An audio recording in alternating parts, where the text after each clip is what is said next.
The football kickoff. With Sky. Watch every single live Premier League game on Sky Sports, BT Sport and Premier Sports. Yeah, you are very, very welcome along. I'm here with Phil Egan and we're deciding if it's 72 or 73 days. It doesn't feel like it anyway since the end of the Premier League. And we are back for the football kickoff with Sky. All the football you love in one place across Sky Sports, BT Sports and Premier Sports. Delighted as well to welcome to the show David Meyler. How are you getting on, David? I'm good, lads. How are you? On a scale of 1 to absolutely buzzing, how are you for this Premier League? Buzzing. You know what it's like though. Once the internationals come around at the start, you watch them, but if they're not competitive or whatever, you're kind of waiting for the Premier League, and then you have your little break. And to be fair, I watched a bit of the women's Euros, and that kind of like got the excitement going. Obviously, it's great to have it back now because it will run through to the World Cup, which is still weird being at Christmas, but it's great to have it back. Yeah, we do have the weird situation of the World Cup in Qatar, which obviously entails us starting a little bit earlier. Phil Egan, you almost look like a Premier League footballer over there. You're in good nick? Yeah, Arjen Robben. You feel like yeah, kind of a. If I was a Premier League, a lot of brawn. Yeah, I would have. If I had half the talent that he had in his left foot, I could have made it. Yeah, what a player! What a player! Yeah, how are you on a scale of 1? Yeah, I'm looking forward to it. Like David said there, I would have taken in a lot of the football over the summer between the Women's European Championships, and obviously, you know, at the moment we're in the midst of some great League of Ireland results in Europe as well. So the football never really stops. It just means now, starting from tonight, it's going to be absolutely relentless, and it's going to take us up till November. There's just a few little different things at play as well. Obviously, the break, the 6-week break, and also 5 substitutes. That's going to be a game changer. I know we had it for a little bit during COVID, but this is different. This is here to stay now. It is, and just on that, David, are you a fan? To me, it obviously seems to benefit the better teams. It doesn't benefit a match report writer because you're never off the laptop with all these subs. But what do you make of it actually? Well, of course, it does benefit the bigger teams. Your Liverpools, Manchester Cities, Uniteds, Arsenals, Chelseas. They've got an array of talent. They've got 27, 28 first team players that could potentially start. Of course, it benefits them. But at the same time, there's been different occasions where certain instances where you've used your 3 subs and someone picks up a knock and you have finished the game with 10. That's where it will help teams out. But of course, look, it favours the bigger teams. In my opinion, I don't want it to interrupt the flow of a football match. I remember there was a great example a few years ago with United under Solskjaer. They made 5 subs at one time. And whenever a sub comes on, it always takes them, 4 or 5 minutes to get into a game, to get up to the speed of it. So that, as long as the quality's not affected, and then, coming towards, the end of a game, if Liverpool were playing Manchester City and they're 2-1 down, and all of a sudden they start making sub after sub after sub, to kind of really wreck the flow of it, that won't be good for the game. But overall, with the, if you're looking at the health of the players and the fitness of the players, and obviously it gives better opportunities. I remember when I started out in the Premier League, there's only 5 subs were named on the bench. And then it changed to 7. Now all of a sudden it's gone to 5 substitutes. But look, it'll be certainly one to watch. I do see the benefits of it. But I just hope it doesn't knock the flow of it, and then it becomes like, even the teams who've been promoted, your Bournemouths, Fulhams, if they're winning a game 1-0 and all of a sudden they're bringing a sub on, they have another fella waiting to come on, that they're trying to waste as much time as they can. Yeah, it's a bad job for getting into in my day with David Meyler already, because I consider David a perfectly young man. Let's get straight into it. Palace v Arsenal, 8 p.m. tonight. Go to you first, Phil. This game's on Sky Sports. It's a perfect start. You Vieira against Arsenal. Arsenal, for me, have made some really cracking signings. I think they lost their first 3 games last season under Arteta, but definitely improved thereafter. And they go to arguably the best atmosphere in London, if not the Premier League. Yeah, you just wonder, have the Arsenal players been listening to Glad All Over on the speakers just to get them pumped up for this game tonight? You think back to 4 months ago when Palace pumped Arsenal 3-0, and that pretty much was the start of the slide for Arsenal missing out in top 4. But like you said, the signing of Gabriel Jesus could be the game changer, because what an upgrade he is on Alexander Lacazette, who I actually remember in that particular game at Sellers Park, he wasn't very good at all. And Palace pressed them very well. Palace don't have Conor Gallagher this season, so I wonder how they're going to cope without him. They have a few players that they're missing tonight, so this actually might be a nice game for Arsenal, a nice time for Arsenal to get Palace. But with Arsenal, with the signings, brings greater expectation, and I always feel Arsenal are just 1 or 2 results away from Arteta's management being questioned all the time. So he needs, I think he could do it a good start. It was a disappointing way to finish the season, but you can see why there's optimism because of some of those signings. You mentioned Patrick Vieira, but Fabio Vieira is a player that they signed who actually hasn't been talked about that much. It's all been about Jesus and Zinchenko, but Vieira is another really good option in midfield for them. Personally as well, if Zinchenko is not playing left back as Tierney's available, then I would play Zinchenko instead of Xhaka. Well, that's a big call. I think Zinchenko, David, is a brilliant signing. I think he's a fantastic footballer. Xhaka as a player is probably a bit of a marmite for a lot of people and will pick up a lot of bookings. Who do you think will start there? Where will Zinchenko start? And generally, where are you on the Arsenal narrative? Are they a top 4 team? Are they a top 6 team? Could they even challenge for the title this year? I think they're going to be... I don't think they'll challenge for the title. I think that's just Liverpool and City, to be honest. I do feel that, Arsenal do have to finish in the top 4. I imagine everybody's glance their eyes over the all or nothing. You've seen the disaster start they had last year. Obviously, I started watching it yesterday, and you can see that they're going with this philosophy of younger players. And Jesus and Zinchenko fit into that mould with a little bit more experience, obviously winning Premier League titles with City.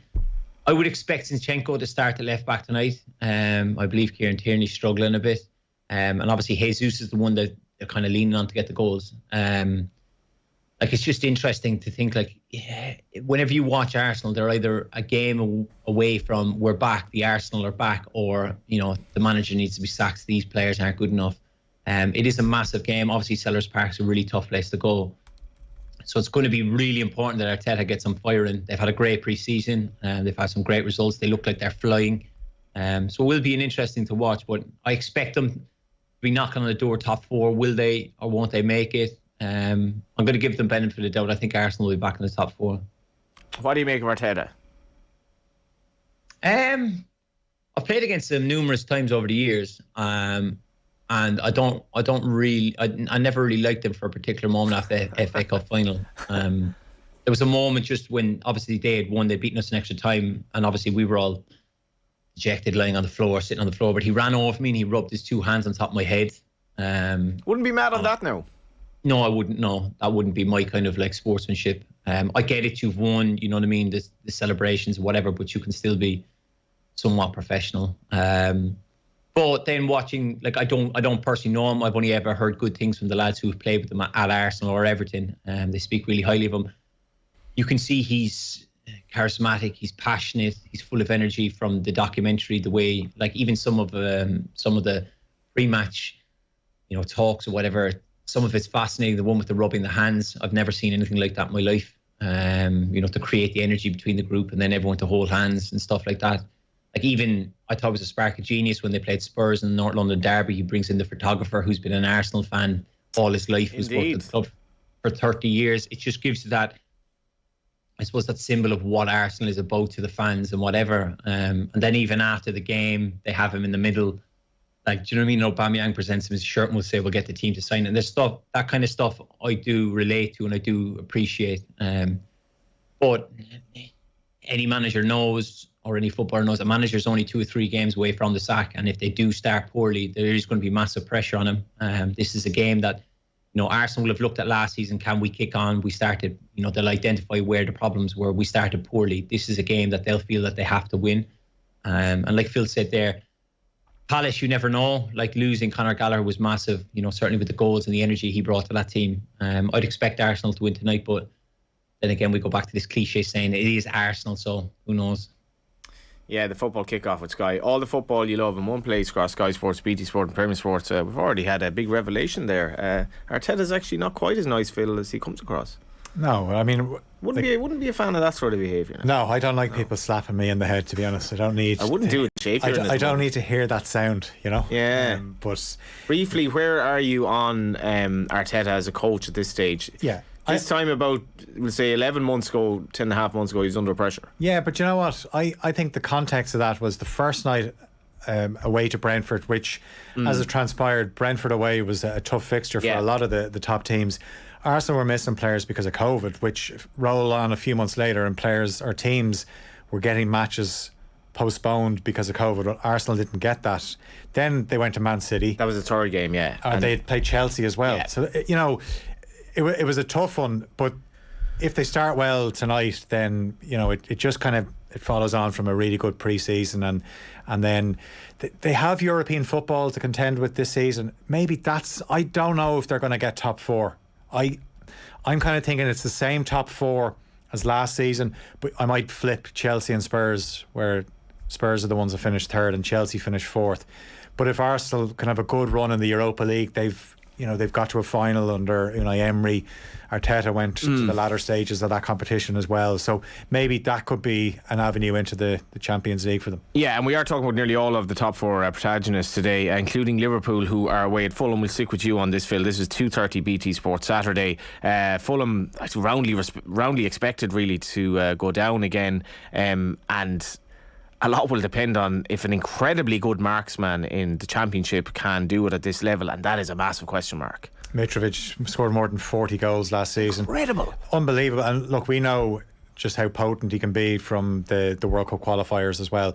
He has that strength. I suppose, though, when he goes into the Premier League, he just probably doesn't. That's a gear, like. Yeah, and you know what? It also depends on. There's a certain type of ball that he thrives on, and probably doesn't get enough of it in the Premier League because Fulham just don't get into those positions enough because they're playing against better opposition.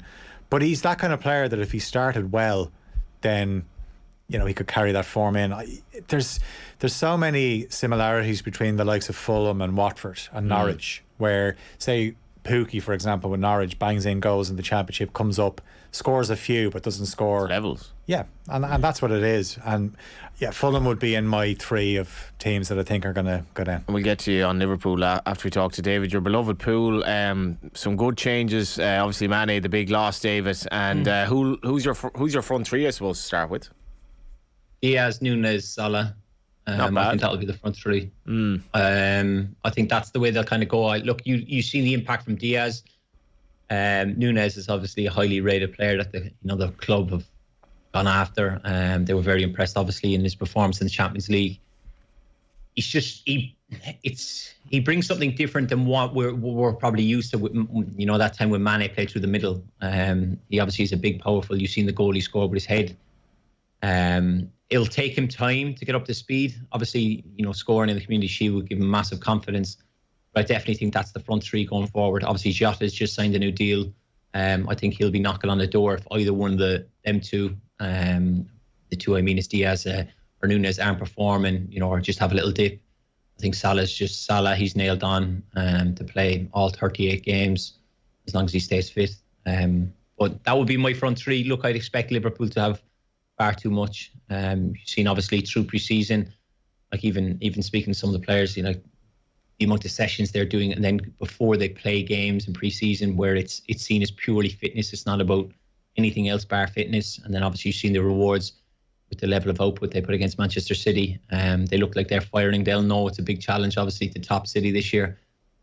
But they'll be thereabouts, and we'll come right down to the wire again. What do you make of them, Phil? Any negatives in terms of their second favourites in the league? Strong second favourites, obviously, and a lot of people don't see anyone else. Yeah, well, I think what Liverpool have done very well under Jurgen Klopp is when they miss out on the big prize, they tend to react very well. They come back with that hunger and that fire. Like, they play with that hunger and fire anyway, but just, you can tell they're going to be angry this season. They're going to be disappointed. When I say disappointed, don't forget, they played every game last season. They won 2 cups. They got to a Champions League final. They brought City to the final day of the season in the league, and that now some people would deem as disappointment. That's how good this Liverpool team is. That's the levels they're operating at. It'll be interesting to see what he does in midfield. I think that's just the one area that. What are your three then? And I mean, when you think about the high line they play as well, and like obviously Fabinho is going to play, presumably Henderson. Who else? Thiago. So that three, I mean, and then you have your attacking three, and you have 2 fullbacks that are basically wingers. Yeah, and it looks like Trent Alexander-Arnold looks like he's been just noticed even last week watching him, and when he scored, like his shoulders, you can tell like he's he's physically getting stronger. You know, because obviously he's getting older, and when he first broke onto the scene, he was quite a scrawny young lad, and he's starting to fill out now.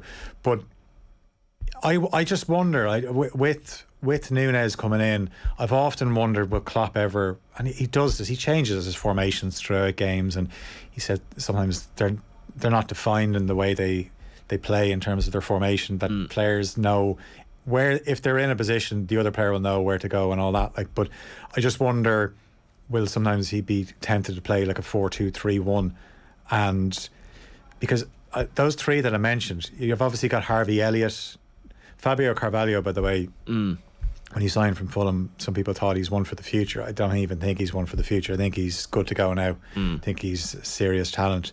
But Klopp will obviously make these changes. He'll rotate his fullbacks, because Liverpool at their best play with high intensity. But it's just that midfield area, just a few, if they get a few knocks in there. Yeah. Like Curtis Jones is already out. Oxlade-Chamberlain is already out. We know Keita picks up knocks here and there. So, and look, the general speculation is about them trying to sign Jude Bellingham, but next summer. And we saw this with Konate when they had a defensive crisis. They didn't go and pay big money for a player for the sake of it. They waited till the summer. They got Konate, and when we saw Konate last season, we saw why. Briefly on Thiago, David, you know, injuries have been a constant companion for much of his career, and indeed of his Liverpool career. And then you see last season when he gets a run of games, how outstanding. Is this his season of deliverance for Liverpool, where he can carry them to the title or thereabouts? Well, it's going to be a combination of the whole team, Johnny. But certainly, look, Thiago, he's one of those you pay money to go watch. The way he just floats around the pitch, his range of passing, his vision, like the silky little skills. He's an exceptional gift, exceptionally gifted footballer. He's one that I'm a big admirer of. Obviously, as you said there, he's had cruciates in the past. Obviously, he's gonna pick up little niggles and knocks along the way, but certainly he'll be hoping that he can have a good, full season, stay fit. Obviously, even with the World Cup, he'll have aims of being a regular in the Spain squad, and he'll know that he'll need to be playing week in, week out for that. Like as Phil said, you can nearly write down Liverpool's 11 now. It's just front three, okay. You've got some backup there, but certainly midfield, that's the big question mark. I do think there's a massive drop off when Naby Keita comes in. He's too hot and cold for me. There's no doubting he's a good player, but his performances are hot and cold. Of course, the other option is Jota can drop back down into those positions. So they do have a little bit of depth, but certainly, you look at it previous years when they did win the Premier League and Champions League, you had Wijnaldum there as well, who's just stalwart, who turned out 40 games a season. But will they go and spend big money again? Probably not. No. They'll probably look, if they were to sign one, probably some young up and coming player on the cheap for 10 or 15 million. If they are going to get Bellingham, it would be in probably 18 months, I'd say. You just look at it: Van Dijk, Konate, Robertson, Alexander-Arnold, Fabinho, Thiago, Henderson, Diaz, Núñez, Salah, and that's the front 10. They're going to be incredible to watch, whatever happens. Do you know what, Johnny? I think Matip will play more games than Konate. Right. Right. I think once he's fit, I think he'd be playing. Yeah, I think, yeah. The big thing is, right, there's always been question marks over Matip. He always seems to have that for a long time, he had that slight error in him where he'd make a mistake and then he would pick up injuries. But he's actually probably the best centre-half Liverpool have at bringing out the ball. There's kind of an ongoing joke with the Liverpool Twitter accounts I follow where he's often an adventure. You see him bringing the ball out, but he's superb at it. And certainly when you're playing against teams that do drop off you, that is a massive thing. You don't need midfielders coming deep on top of the centre halves. You need a centre half to step out with the ball, and he is superb at it, and he's the best of them. Remember his goal against Leeds? Yeah. Finally paid off. Yeah.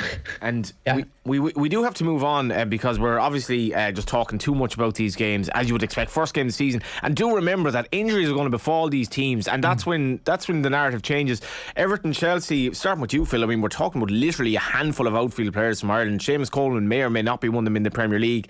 If you look at Everton with Richarlison gone, to me they look a team that is vulnerable this season. And then Chelsea have made some astute signings, maybe a few question marks as to whether they're in the title race or not. Yeah, I don't think Chelsea are in the title race. Why, actually? I don't think I don't think there's going to be as big a drop off as some people are expecting, because I think Sterling's an excellent signing. I think getting rid of Lukaku was a big deal for them. Line on Havertz, so are they? Or See, here we are at the start of August. This is why it's very hard to make your predictions, because a lot can change between now and the end of the month when they sign players.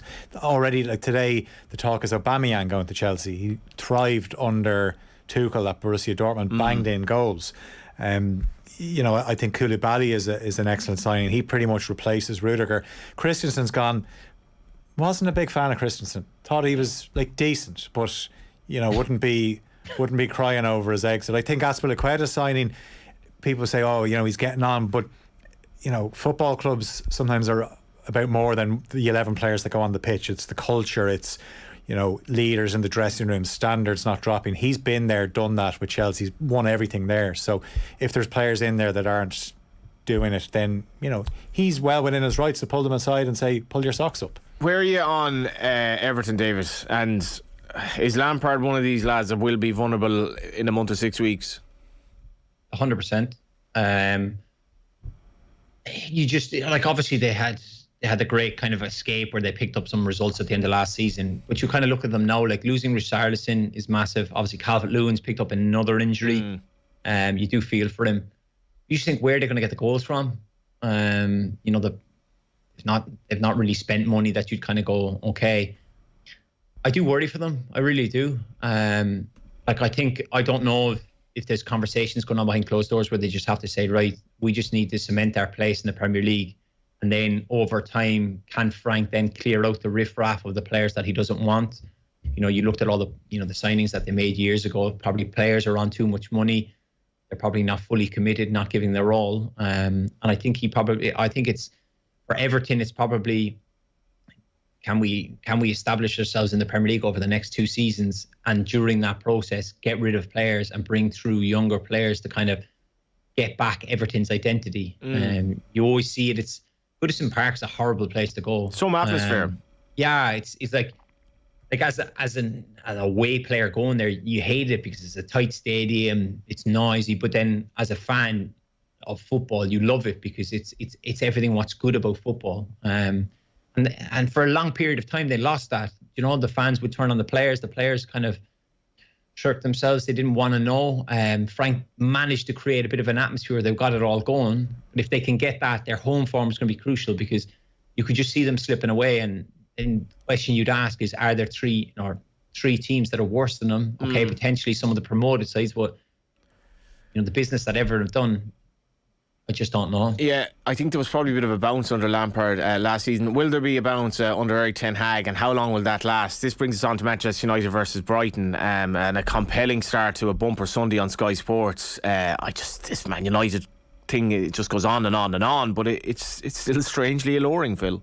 Yeah, I still can't believe we're on the day the Premier League season starts, and it looks like it's going to be McTominay and Fred in midfield for Manchester United. Well, not only that. If you read the preview in the Racing Post, where it's like, this line got me. United do not have the pull they used to have in the transfer market, which is mad in the first instance. So galvanising players such as Harry Maguire and Marcus Rashford will be crucial. That's not good. No, well, I think Rashford could be one of those players that kind of gets back on track under Ten Hag. And this is Ten Hag is a really good coach. Now, he's brought in 3 players. Malacia, I saw a bit of him at Feyenoord, really like him.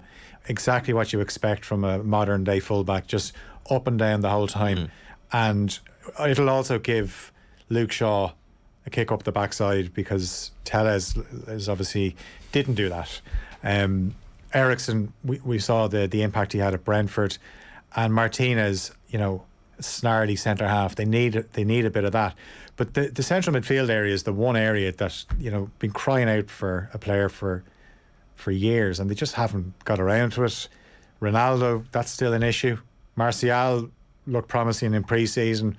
Could you hang your hat on him to be the player to get you, say, 20 plus goals? I know he's a starting 9 though, but he's not going to start at the weekend by the looks of it because of a hamstring injury. But yeah.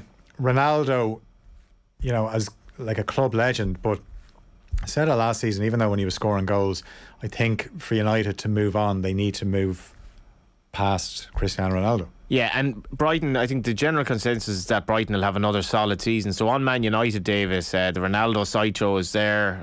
Obviously the midfield that Phil mentioned. Can they improve on last season, which was obviously desperate? Well, they have to. I don't think it can be as worse as last season for United. Like even as Phil says there, they don't. You're reading from the Racing Post. Manchester United is still Manchester United.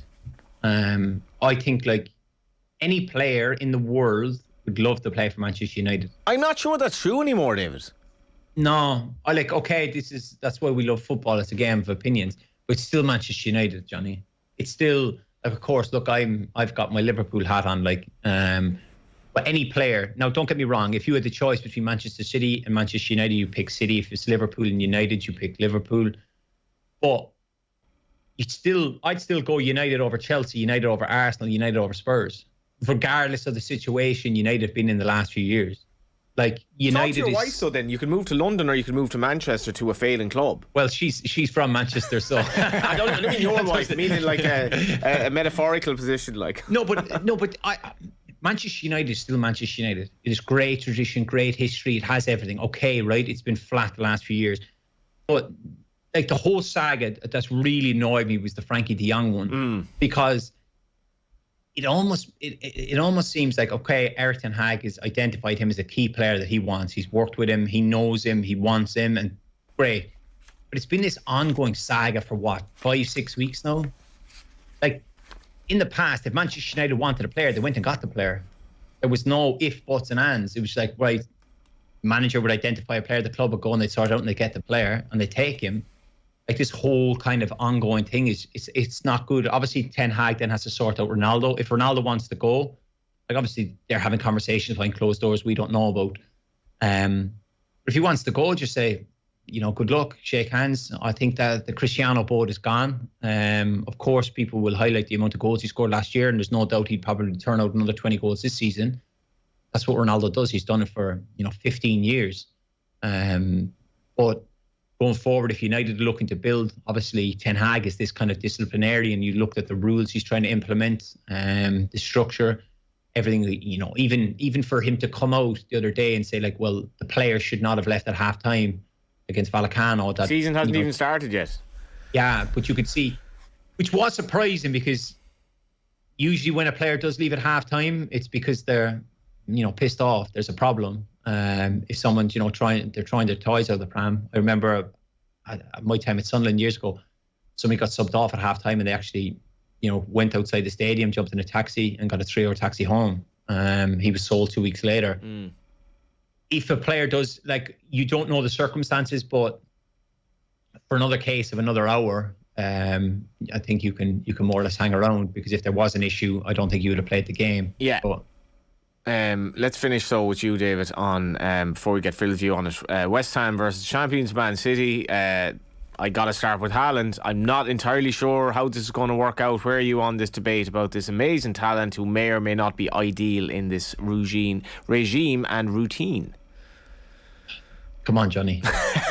Like, is he with David Connolly on the other morning? He's like, this lad is a stonewall certainty to finish top scorer. Not sure. Well, I'll say to David, I don't know if he's stonewall top scorer, but he's turning out goals. You see his movement, like his movement against Liverpool. Like, okay, people will highlight the chances he missed, but that's obviously banter between Liverpool and City fans, obviously over their strikers. But there's no doubt this kid's going to score goals, and he will be the difference in games. In big games, he will score goals. He's certainly not kind of Pep's usual kind of number 9. How can you turn down Haaland though? Exactly. But he'll score goals, and it will just take time. Like, can you just stop and think about like De Bruyne having the ball in between the lines, looking for Haaland? Just briefly on that, David, like De Bruyne wasn't fully fit for a lot last season. I think this has possibly been underplayed because he was only sort of getting going in the latter sort of quarter of the season maybe, and he comes here a bit fresher now.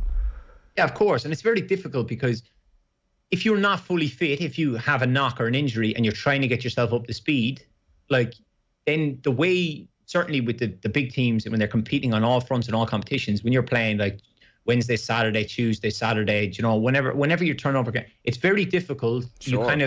It's like a Groundhog Day where you just kind of. And I remember I did a game with Nathan. It was Manchester City v Newcastle. I was very surprised in the last 20 minutes. Like Newcastle were gone, they were shot. City had blown them away. But De Bruyne walked around for the last 15 minutes. I can't remember exactly what it finished up. I think it might have been 5-0 or something. It was the one where Grealish got the ball on the left the last couple of minutes. De Bruyne just kind of sauntered around, and I kind of looked and thought, no, he's that good. He's entitled to, the game is done. But I was there thinking, this is a great opportunity because you've got them on the back foot for you to kind of run and get yourself a couple of goals here. And you just wonder, did he have a case, a little bit of burnout? Had he done too much? Was he not, as I said, fully fit and then kind of got through the games? Because if he's 70% fit, he plays because he's that good. What do you make of it? Yeah, I think I'd agree. I think Haaland will bang in goals. But while everyone's talking about Haaland, and we saw it last week, Alvarez will just sneak in there and probably score a rake of goals as well because he's quality. And, they've added Calvin Phillips. Pep said on his press conference this morning, a few more surprises. So they could add to that squad as well. I think, like most people, it's between City and Liverpool. It's going to be very tight. Briefly on West Ham. West Ham, I think, obviously, Scamacca, the Italian centre forward, they relied on Antonio too much, where I think they played him in games where he needed a rest. And I think if he can take the burden off, but also Jared Bowen banged in goals as well last season. Popular. Now they've added, it looks like Max Cornet's going as well. So I think West Ham will be doing exactly what they've been doing the last few seasons. They'll be top half of the table. They'll be there and thereabouts, the top six, whether they can finish. They're in the Conference League this season as well, but because of the standard in the Conference League compared to the Europa League, David Moyes will be able to rest certain players for hopefully with one or two League of Ireland clubs. Absolutely. Wouldn't you like Shamrock Rovers and West Ham? Well, look, let's think big. Let's think Rovers will be in the Europa League. Absolutely. Who wins the Premier League? I'll say City. Who wins the Premier League, David Meyler? One word. Liverpool. There we go. Thanks for your time, David. No problem, gentlemen. Thank you, Phil. Cheers, thanks. Yeah, and that was football kickoff with Sky. All the football you love in one place. Across Sky Sports, BT Sport and Premier Sport. It's all happening again. The football kickoff. With Sky. Watch every single live Premier League game on Sky Sports, BT Sport and Premier Sports.